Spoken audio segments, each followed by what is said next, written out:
Halo guys, selamat datang di Juta Alur Film Hamis FM. Seperti biasanya kita akan membahas film.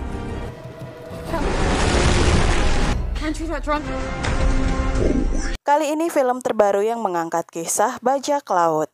22 tahun yang lalu, seorang marinir angkatan laut besar berhasil menangkap seorang pria yang dikatakan sebagai raja bajak laut, bernama Gold Roger. Keberhasilannya yang besar ini membuatnya bangga karena telah mengakhiri kisah dari seorang perompak lautan yang sangat meresahkan dunia. Namun sayangnya, akhir dari pria itu membawa hal besar bagi semua orang. Harta yang disembunyikannya membuat semua orang penasaran di mana pria itu menyimpan semua rampasannya. Di akhir hukuman matotnya, pria ini malah meminta semua orang menyusuri seluruh lautan untuk mencari harta, kekuasaan, kekayaan terbesar di dunia ini yang telah didapatkannya dan telah disembunyikannya. Hal ini membawa pengaruh besar pada semua orang, yang mana membuat era besar bagi para perompak. Mereka semua berharap menemukan harta besar itu dan menjadi raja bajak laut yang selanjutnya. Usaha besar marinir angkatan laut ini malah menjadi sia-sia, dan malah membuat lebih banyak lagi bajak laut yang menyebar di lautan. Harta itu bernama One Piece. Di masa yang sekarang, seorang pria bertopi jerami sangat ingin menjadi raja bajak laut. Dirinya pergi sendiri dengan kapal kecilnya, berniat akan mengumpulkan kru yang setia dan akan mengejar impiannya. Namun tiba-tiba kapal yang dirinya taiki tenggelam dan akhirnya membuat Luffy berusaha untuk masuk ke tong dan dirinya terbawa arus lautan tanpa tahu kemana tujuannya. Saat itu di lautan juga terjadi baku serang yang mana Kapten Alvida sendiri menyerang kapal milik seseorang dan bertanya tentang Roro Noa Zoro, sang pemburu bajak laut. Alvida sendiri mengira dirinya berada di daftar teratas pencarian Zoro. Namun sayangnya pria yang diserangnya bahkan tak melihat namanya ada di dalam list. Hal ini cukup membuatnya kesal dan membuat pria itu matot. Saat itulah Kubi membersihkan sisa-sisa dari pria tadi. Saat malam menjelang, saat itu Kubi tak sengaja mendengar ada suara aneh dari tong dan tiba-tiba di sana ada seseorang. Luffy memintanya untuk tenang. Dirinya tak akan menyakitinya walaupun Luffy adalah seorang bajak laut. Dirinya berbeda dengan yang lainnya, apalagi dengan Alvida yang kejam dan juga jahat. Malam itu Kubi memberikan makan kepada Luffy. Setelahnya mereka naik ke atas. Mereka membuat kebisingan yang akhirnya membangunkan Alvida. Luffy memperkenalkan dirinya sebagai bajak laut, namun Alvida terus mengejeknya, meminta semua kru mengatakan jika dirinya yang terkuat. Di saat itu Kubi tak mengatakan apapun dan membuat Alvida sangat marah saat tahu jika Kubi mengatakan kepada Luffy hal buruk tentangnya. Luffy berusaha melawan dan bertahan dari para kru yang menyerang. Bahkan saat Senpi diarahkan kepada Luffy, hal ini tak berdampak apapun. Luffy sang manusia karet. Melihat kekuatan Luffy, semua orang terkejut apalagi Alvida. Bahkan dengan satu pukulan dirinya terlempar jauh. Saat itu Luffy pun meminta kapal dan juga beberapa makanan. Mereka akan pergi dari kapal itu. Malam itu juga di sebuah tempat pria bernama Roro Noa Zoro sedang diikuti oleh pria aneh. Pria ini bernama Mr. Seven. Dirinya meminta kepada Zoro untuk bergabung dalam sindikat mereka. Namun saat itu Zoro sama sekali tak berminat, yang akhirnya membuat Mr. Seven pun akan menyerangnya. Pertarungan sengit antara keduanya terjadi. Namun saat itu Zoro berhasil menang. Luffy sendiri akan ke Green Line, namun dirinya tak memiliki petunjuk. Di sela kebingungan mereka, Luffy malah bertanya apa yang menjadi tujuan dari Kubi.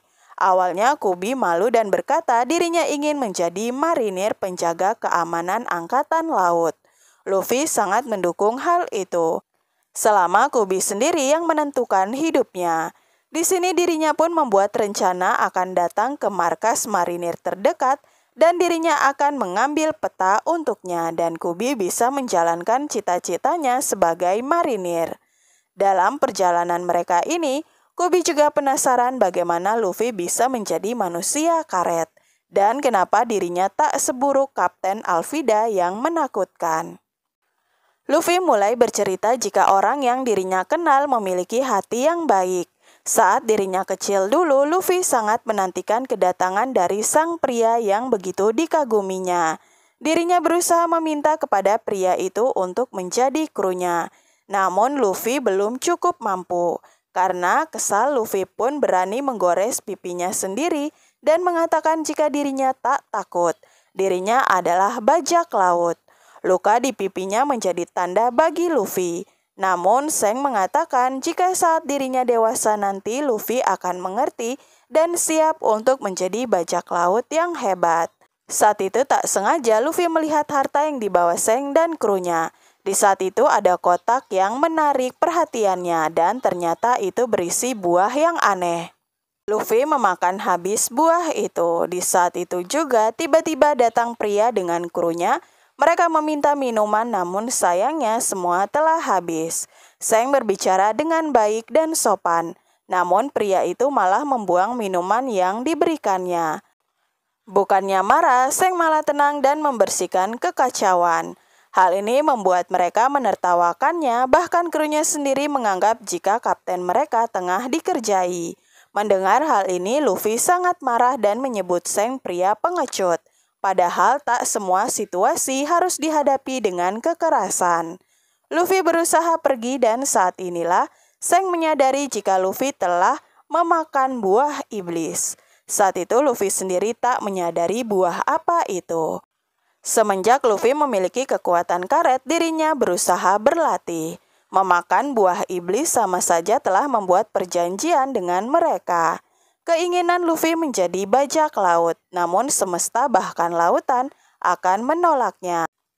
Karena hal itulah kelemahan mereka ada pada lautan. Luffy terus meminta kepada Shanks untuk ikut, namun dirinya belum cukup kuat untuk hal ini. Persiapan Shanks saat itu dan krunya akan pergi, mereka pergi dan tak akan kembali.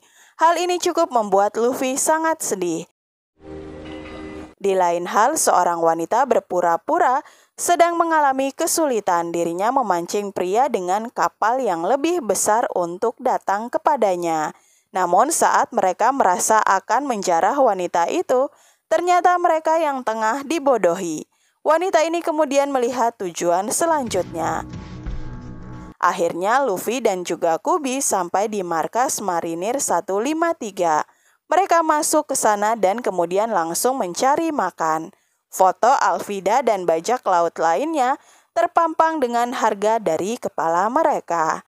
Di saat bersamaan, Zoro membawa kepala dari Mr. Seven dan wanita bernama Nami juga ada di sana. Dirinya berusaha mendekati seorang marinir. Di kejadian itu, ada anak kecil yang menawari Zoro makanan. Namun tiba-tiba datang seorang pria, anak dari kepala marinir di kota itu, menjatuhkan makanan dan berbuat tak baik. Zoro mencoba makanan dari anak itu dan juga meminta pria di depannya untuk meminta maaf. Pria pirang ini meremehkan Zoro dan akhirnya dirinya pun menjadi malu sendiri. Saat itu Luffy dan Kubi melihat hal ini. Luffy sangat terkagum dengan pria itu. Zoro menjatuhkan banyak marinir dan di lain hal Nami juga menggunakan kesempatan untuk memakai baju dari marinir lainnya. Pria pirang itu meminta untuk tak menyerangnya. Ayahnya adalah Kapten Morgan. Hal ini pun membuat Zoro akan bertemu dengannya untuk mengambil uangnya. Bukannya mendapatkan uang, Zoro malah dihadapkan dengan pilihan lain. Akibat serangannya pada marinir, Zoro terancam tak akan mendapatkan imbalan dari perburuannya dimanapun. Awalnya Morgan memintanya untuk bergabung, tapi Zoro menolak. Dan akhirnya membuatnya harus menerima hukuman jemur selama 7 hari. Malam itu Luffy meminta Kubi untuk menyiapkan kapal untuknya dan besok dirinya akan menyelinap masuk. Zoro saat itu menjalankan hukumannya. Kemunculan Luffy saat itu membuatnya aneh bagaimana pria di depannya mau melakukan hal itu. Mereka saling berkenalan dan seperti biasa Luffy meminta Zoro untuk masuk dalam krunya. Dan saat ada penolakan, Luffy akan meminta mereka untuk menjadi apa yang diinginkan mereka. Luffy pun melepaskan Zoro dan kemudian segera pergi. Di dalam ruangan, Nami berhasil masuk. Dirinya menyusup dan berusaha tenang. Namun saat pria di bar mengenalinya, akhirnya Nami pun harus segera bertindak. Di saat itu dirinya juga bertemu dengan Luffy. Mereka bersama-sama akan mencari di mana peta dari Green Line. Saat di hadapan mereka Kapten Morgan berdiri, di sini Nami mengatakan dirinya sedang menangkap tahanan. Nami mengaku sebagai anggota baru. Di sela itu Nami juga mengambil kunci kantor Morgan. Mereka berhasil membuka pintu, memeriksa sekeliling dan ternyata Luffy berhasil membuka kunci rahasia. Sedangkan Zoro yang kesal pedangnya diambil, dirinya mendatangi anak Kapten Morgan dan kemudian memberikan pelajaran bagi pria pirang itu. Saat Nami berusaha membuka brankas, Kapten Morgan menyadari adanya penyusup dan kemudian segera kembali. Dirinya mendobrak pintu dengan tangan kapaknya dan berhasil. Untungnya saat itu Luffy berhasil membawa kotak dan Nami jauh dari ruangan itu. Mereka dikepung oleh para marinir. Saat itu Zoro juga lewat di sana namun dirinya tetap pergi. Di akhir langkahnya seperti ada yang menghentikannya dan saat melihat Nami dan Luffy, hatinya tergerak untuk membantu. Zoro melawan Kapten Morgan dan itu cukup sulit baginya. Namun dengan kerjasama antara Nami, Zoro, dan Luffy, mereka berhasil keluar dengan kotak berangkas. Saat itu Kubi telah menyiapkan kapal untuk mereka. Di saat anak dari Kapten Morgan menghentikan mereka dengan gaya rambut yang aneh yang sengaja diberikan Zoro, pria itu tak terima dengan baik. Namun saat itu Kubi memukulnya. Kubi tak ikut dalam kapal itu, dirinya ingin menjadi marinir seperti cita-citanya. Kubi tahu nanti saat mereka bertemu mereka bisa menjadi musuh. Tapi bagi Luffy saat ini mereka adalah teman. Saat mereka pergi, berita ini sampai kepada Garp. Pencurian bajak laut yang berbeda, pria bertopi jerami, telah mengambil peta Green Line. Dan hal ini pun membuat mereka memutar haluan dan kembali ke Shelton. Bukan hanya marinir besar, bahkan bajak laut bagi juga akan mengejar dan mengambil apa yang telah lama mereka kejar dari pria jerami tersebut. Saat di kapal, Luffy tak pernah diam. Nami terus berusaha untuk membuka brankas itu. Kecintaan Luffy tak pernah hilang bagi topi jeraminya. Baginya itu adalah harta terbesarnya. Saat brankas terbuka, mereka menemukan peta itu. Memiliki peta tapi Luffy sendiri tak bisa membacanya. Itulah kenapa dirinya menggunakan Nami sebagai navigatornya. Mereka akan menjadi kru yang keren. Setelah menjelaskan segala hal tentang letak Green Line dan juga bahaya besar yang ada di sana, tiba-tiba ada serangan kepada mereka. Asap yang membuat Nami dan juga Zoro menjadi tak sadar. Selagi masih sadar, Luffy menyembunyikan peta di dalam tubuhnya dan juga sempat melihat bendera kapal yang menyerang mereka. Saat sadar, mereka telah berada di dalam kotak besar. Bukan marinir yang menangkap mereka, tapi bajak laut. Seperti yang dikatakan Seng, kekerasan bukan hal yang selalu dipakai di semua situasi. Mereka akan membuat kesepakatan dengan para bajak laut itu. Peta berada di tempat yang aman. Seketika kotak terbuka dan semua berubah menjadi sirkus. Bagi sang bajak laut yang dicari, ternyata yang menangkap mereka. Dirinya mengumpulkan semua orang aneh untuk membuat rencana mencuri peta Green Line. Dirinya menyebut Luffy dan temannya adalah cecunguk yang mengambil harta mereka. Luffy tak pernah ragu menyebut dirinya adalah Raja Bajak Laut selanjutnya. Namun Bagi juga tak ingin kalah. Ada yang aneh di ruangan pertunjukan itu. Semua orang tertawa, namun ekspresi mereka terlihat sedih dengan kaki terantai. Melihat keadaan yang sangat buruk, tapi Luffy dan Zoro malah menantang mereka. Di sini Nami berusaha membuat kesepakatan. Bagi akan memiliki orang aneh lainnya. Saat itu Nami mengambil topi Luffy dan melemparkannya jauh ke atas. Dan disitulah Luffy menunjukkan kekuatannya, sedangkan Nami berlari keluar. Namun saat itu semua kota telah hancur. Dirinya tertegun dengan hal itu dan kemudian berhasil ditangkap kembali. Zoro dan Nami dipisahkan dari Luffy. Luffy diikat dan ditarik sejauh mungkin, namun hal ini dianggap sebagai kelitikan bagi bocah itu. Dirinya tak bergeming. Sampai akhirnya Bagi mengatakan jika dirinya mengenal pria berambut merah bertopi jerami yang sama bernama Seng. Pria itu adalah pria yang licik. Mereka pernah bersama di satu kapal. Namun Seng mengkhianatinya sama seperti yang lainnya. Seng tak ingin melihatnya lebih bersinar. Pemimpin kota saat itu tak ingin melakukan hal buruk pada Luffy lagi. Namun Bagi malah mengambil warganya. Hal ini membuat Luffy kesal dan berusaha melepaskan ikatannya. Dirinya melepaskan jurus Gomu-Gomunya. Dan saat itu kepala Bagi malah berlari jauh. Namun dirinya juga pemakan buah iblis bara-bara. Seperti apapun cincangan yang diberikan, dirinya akan kembali semula. Bersamaan dengan serangan Luffy, Bagi memukulnya dari arah lain dan memberikan ramuan bius. Sedangkan di lain hal, Nami berusaha untuk membuka gemboknya dan dirinya meminta Zoro untuk berjaga. Walaupun Zoro terus mengejeknya adalah seorang yang akan melarikan diri sendiri jika ada kesempatan. Saat itu ada pria lain datang dengan satu roda. Dirinya ingin membalaskan dendam atas kematian saudaranya yang dilakukan Zoro hanya demi receh. Pria itu mempermainkan Zoro, sedangkan Luffy sendiri kini berada di dalam kotak yang berisi air laut. Mereka yang memakan buah iblis akan lemah ketika mengenai air laut. Hal ini dilakukan Bagi agar Luffy menyerah, namun dirinya tetap yakin krunya akan datang menolongnya.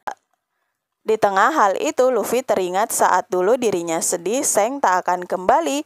Di saat yang bersamaan, pria yang membuat rusuh datang kembali, namun dengan amarah, Luffy kecil mengusir pria itu. Pria itu mengangkatnya tinggi-tinggi dan Seng datang untuk membantu. Pria yang awalnya diam kini mulai beraksi dengan para krunya. Semua kru pria perusuh itu dihabisi, namun di lain hal Luffy tak ada di sana. Pria itu telah membawanya pergi. Di tengah lautan, pria ini akan menyerangnya, namun tiba-tiba ada hewan buas yang datang menyerang dan menjatuhkan mereka. Pria itu matot dan Luffy yang hampir tenggelam berhasil dibantu oleh Seng. Di saat itu monster menyerang mereka, namun Seng memintanya untuk pergi dan hewan itu pun berlari pergi. Saat itulah demi menyelamatkan Luffy, Seng kehilangan satu tangannya. Dan Luffy sangat menyalahkan dirinya sendiri. Di tengah hal ini, pria yang terus melempar pisau pada Zoro akhirnya melakukan kesalahan besar. Dirinya berhasil membuka ikatannya dengan mudah dan Nami sendiri telah keluar dari sangkarnya. Mereka menjatuhkan pria itu dan mulai menghabisi badut yang mereka temui. Saat Bagi merasa senang, saat itulah Nami dan Zoro muncul. Mereka membebaskan Luffy dan sayangnya saat memuntahkan air, peta itu juga keluar. Luffy mengejar topinya dan Bagi mendapatkan petanya. Mereka berusaha menyerang pria badut itu, namun pria itu sulit untuk dihancurkan. Bagi akan menghancurkan teman-teman Luffy, namun hal ini membuatnya kesal. Luffy akan melakukan apapun demi keselamatan sahabatnya. Topinya juga sempat dirusak oleh Bagi. Saat itu Luffy meminta Nami untuk berfokus pada peti mereka, mengirim setiap potongan ke dalamnya sehingga menjadikan Bagi seorang kerdil. Dengan pukulan Gomu basokannya, akhirnya Bagi pun terlempar jauh. Sedangkan di Selton, Garp datang ke sana. Dirinya mendengar semua cerita Kapten Morgan yang bohong, mengatakan jika dirinya lebih memilih keselamatan para marinirnya yang membuat para bajak laut itu berhasil pergi. Saat itu Garp tertarik setelah melihat Kubi. Dirinya memintanya untuk datang padanya. Garp tahu jika Kubi sempat bersekongkol dengan si topi jerami. Kubi melakukan hal itu untuk membalaskan kebaikannya yang telah membebaskannya dari Alvida. Kubi hanya ingin menjalankan cita-citanya sebagai marinir dan tahu betul jika bajak laut yang mereka temui nantinya harus diadili. Garp merasa senang dan mereka akan melakukannya bersama. Di saat itulah dirinya pun menghukum kapten mereka yang tak becus. Kini kepemimpinan dipegang oleh Garp. Mereka akan menjadi marinir terkuat yang akan memberantas semua bajak laut demi keamanan lautan. Setelah kejadian di mana Buggy dikalahkan, Luffy pun menyelesaikan tugas mereka dengan menyelamatkan semua warga. Bagi Luffy, dirinya bukan penguasa baru karena Luffy berbeda dengan bajak laut lainnya. Nami merasa heran dengan Luffy. Saat mereka pergi, bahkan Luffy hanya mengambil sedikit makanan untuknya. Semua warga berterima kasih kepada mereka. Mereka pun kembali berlayar. Peta berada di tangan Nami. Luffy memberikan kepercayaan sebagai navigator mereka. Nami juga berhasil memperbaiki topi Luffy. Zoro menganggap perjalanan Luffy ini dengan penuh kegilaan. Seperti yang dikatakan Seng, jika jalan mereka terlalu mudah, maka itu adalah jalan yang salah. Zoro merasa tertarik dengan hal itu. Namun di balik ini ternyata Nami menyimpan sesuatu. Dirinya menelpon seseorang dan mengatakan jika peta itu ada bersamanya. Kisah terakhir Luffy dan Seng saat itu, Luffy menyadari jika dirinya memang belum bisa untuk menjadi bajak laut. Namun di saat dirinya siap, Luffy akan menjadi lebih kuat, menjadi kapten, memiliki kru, dan juga akan menjadi raja bajak laut. Saat itulah Seng pun memberikan topinya dan meminta jika hal itu berhasil dilakukan Luffy dan mereka bertemu kembali, maka Luffy akan mengembalikan topinya itu.